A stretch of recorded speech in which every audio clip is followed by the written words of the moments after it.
Hi. So I'm going to talk a bit about high luminosity LHC. In specific, I'm going to describe the phase 2, what we call phase 2 CMS tracker, and how we can do track seeding in the what we call outer tracker. So I will start with the baseline and the results that we produce in our CDR, and then I will continue with the seeding in the outer tracker. So this is the kind of situation that we will face in phase 2. This is a reconstruction of a TT bar event plus a superimposed pileup of mean 200. So we have around 126 vertices reconstructed and around 6,000 tracks. So it's a very challenging environment. CMS decided to completely replace the tracker. This will be the new tracker of CMS. It's composed of an inner tracker, which is a pixel tracker, which is 4 barrel layers and up to 12 NCAP disk. And then there will be an outer tracker, which is this blue-red part, which is 6 barrel layer and 5 NCAP disk. The outer tracker will be composed of modules that are going to be 2 closely spaced sensors.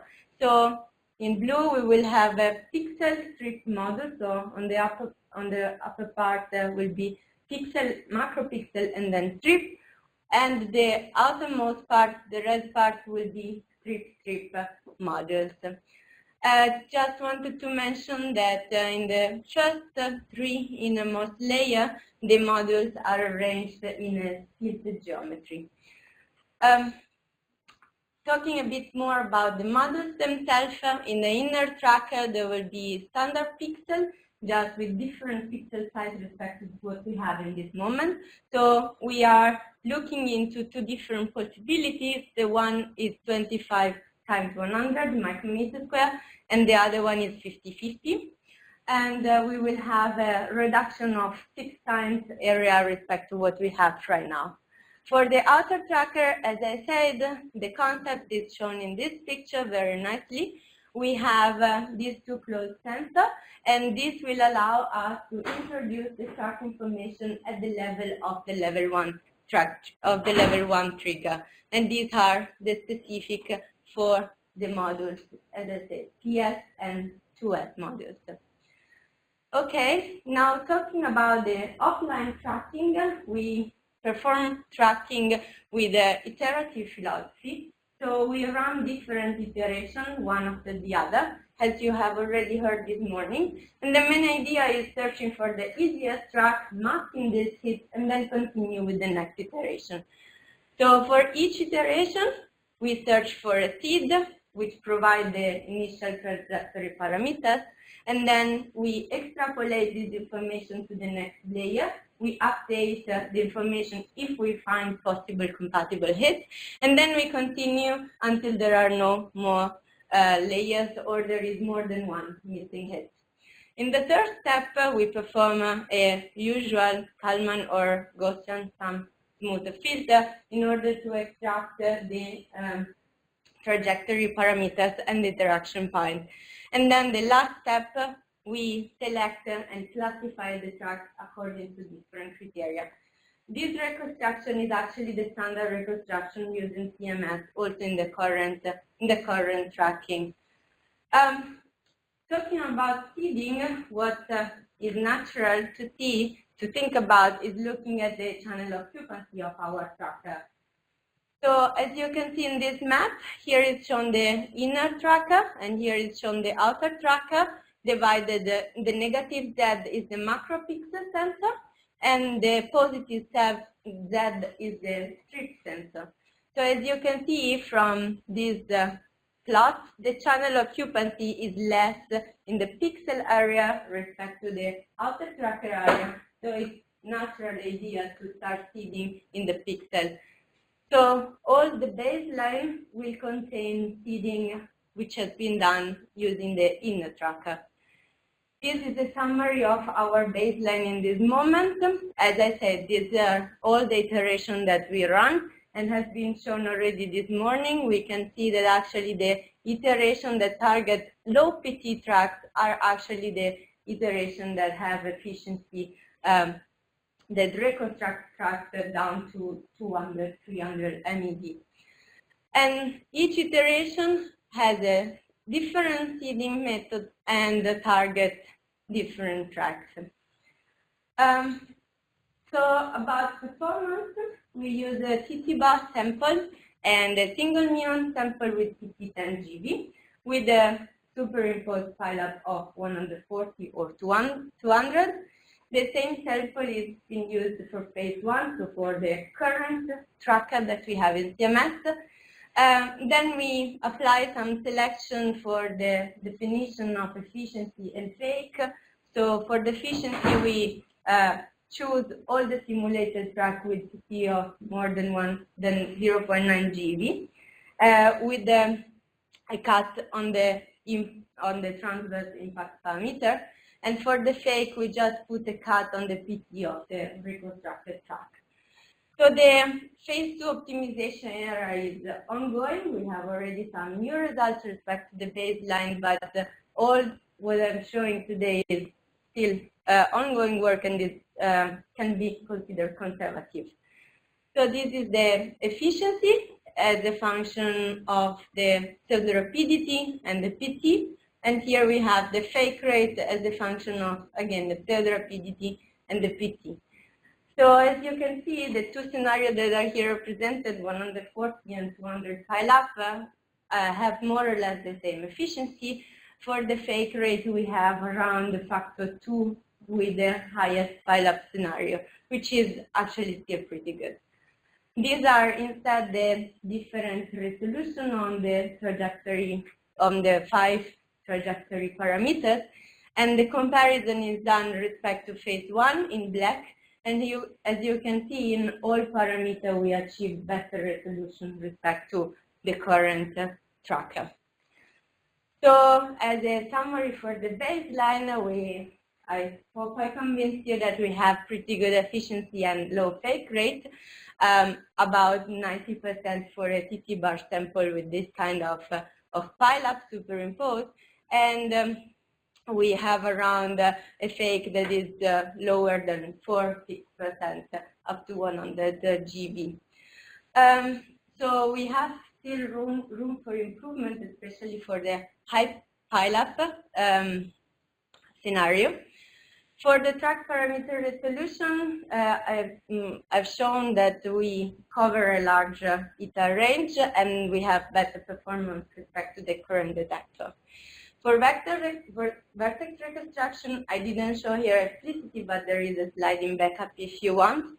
We have a resolving power of around delta Z less than 1 millimeter, and we can see that the merging rate between two tracks that are close to each other is smaller than 1, even if they are close about the 25 micrometer. And also the vertex reconstruction is almost independent on the kind of scenario that we use for the pileup.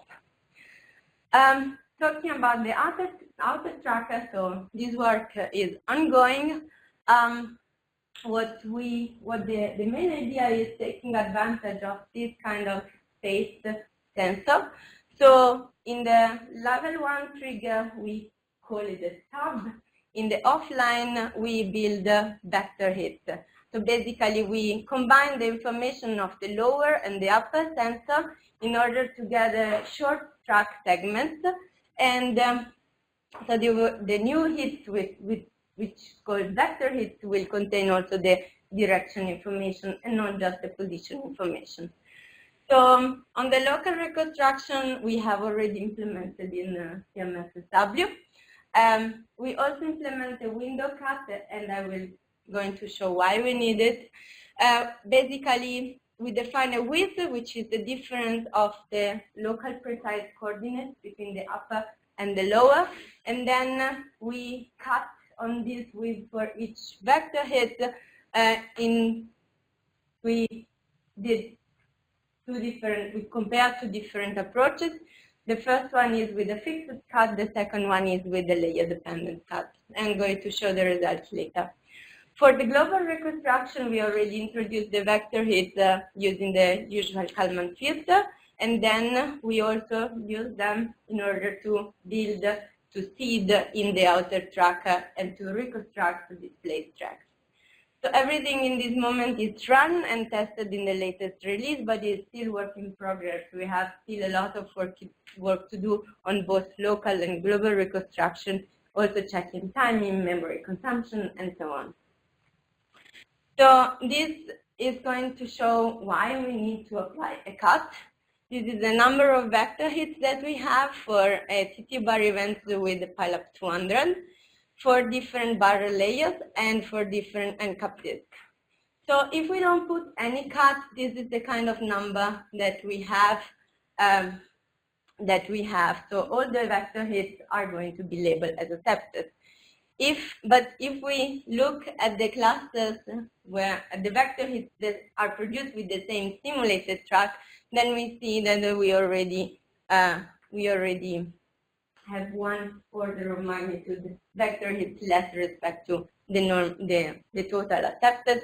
And then if we put a cut on the PT of the simulated track, we reduce again 1 order of magnitude.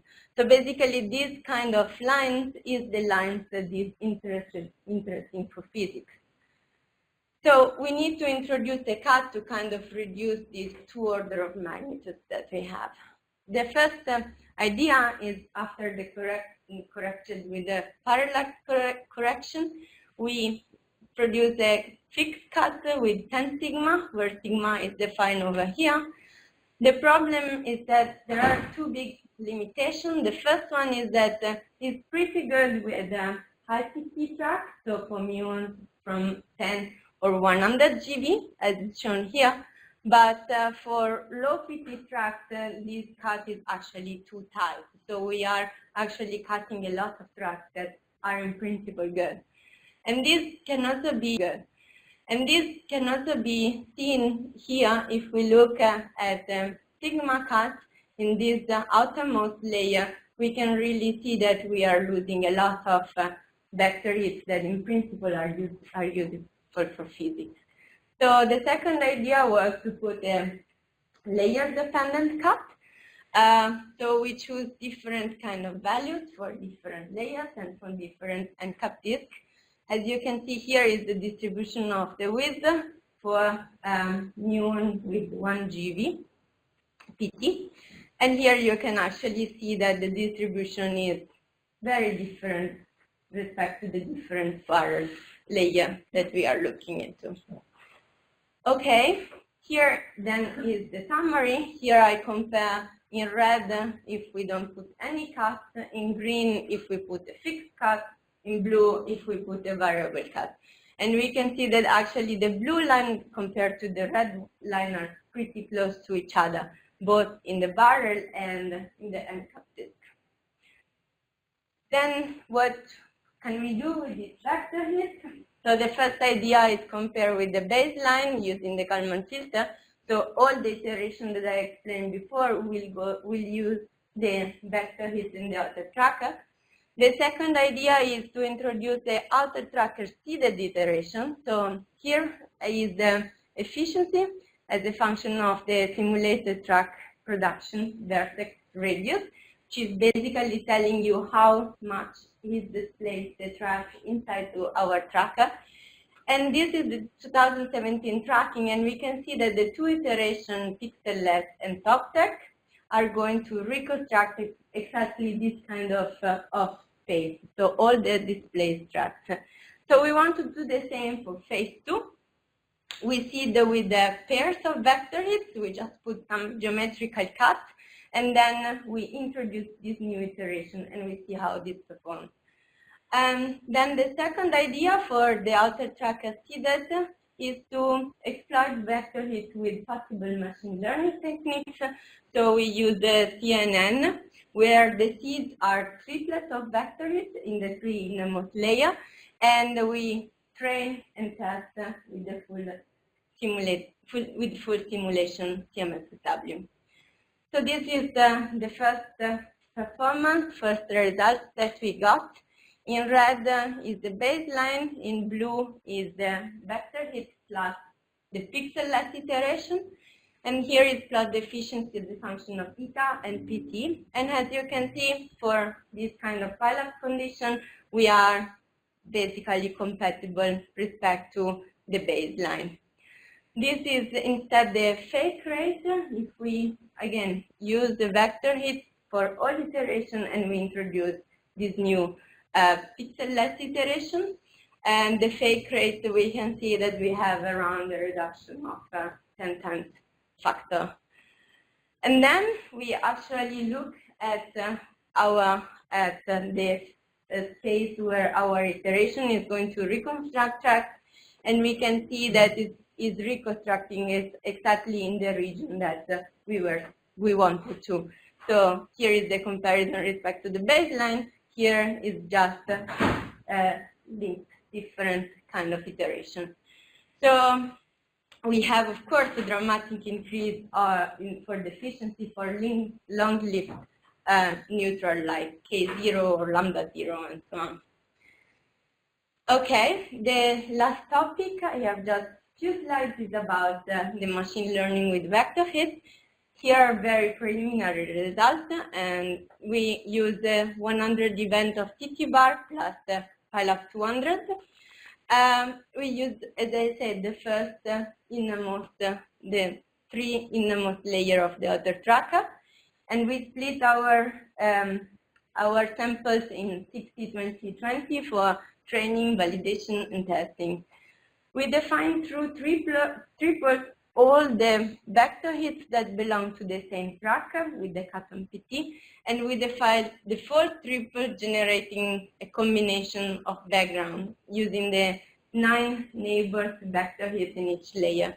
So here there is an explanation about how we generate false triples. Here we have the simulated, the true triple, and then we combine possible combination of the closed vector hits respect to the real one. So for training, we have a balanced set, which is 1-1 ratio between the true and the false. Instead, for testing, we unbalance, taking 27-1 ratio between false and true. The network input is shown in this table. We have 18 coordinates that we have cylindrical coordinates. They are, the label I is basically the innermost, and the O is the outermost cluster that produce the vector hits. We order them by R, and then we use the symmetry in phi, and we subtract the polar angle of the innermost cluster.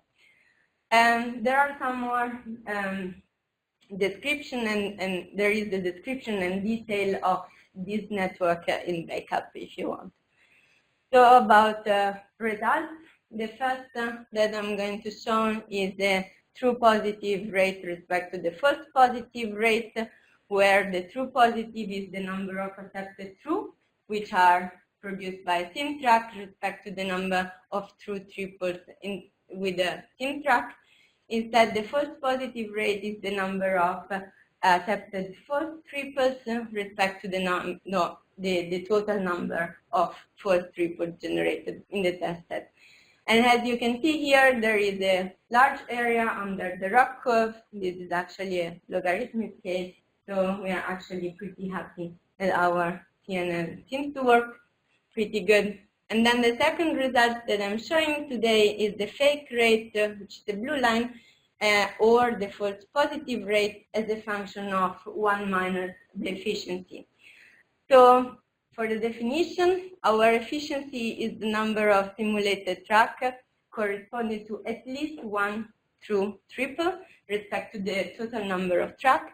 And the fake rate is the number of accepted false respect to the sum between the accepted false and the simulated track. And then, and then the false rate I already explained before.